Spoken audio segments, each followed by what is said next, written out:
À l'annonce du confinement de l'ensemble du pays, elles sont apparues comme un réflexe de survie. De longues files d'attente devant les supermarchés. L'Italie vient de devenir le premier pays de la planète à mettre en place des mesures aussi drastiques pour tenter d'enrayer la progression du coronavirus qui a déjà fait plus de 460 morts et plus de 9000 cas dans la péninsule. Je suis sur le point de signer un décret que nous pouvons résumer par l'expression « je reste à la maison ».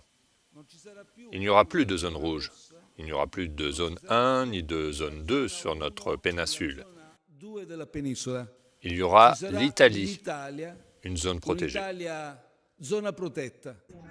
Les mesures sont prévues pour être appliquées jusqu'au 3 avril. Elles incluent la fermeture des écoles, des universités ou des lieux de culture. Et tout rassemblement est interdit. L'Espagne connaît de son côté une aggravation de la propagation de l'épidémie avec plus de 1200 contaminés et 28 morts. Les écoles ont également été fermées dans les zones les plus touchées, la capitale, Madrid et le Pays Basque. Toute une organisation à revoir pour les parents. Vous ne savez pas quoi faire car vous ne pouvez pas laisser les enfants avec les grands-parents qui sont des personnes vulnérables. C'est un cercle vicieux.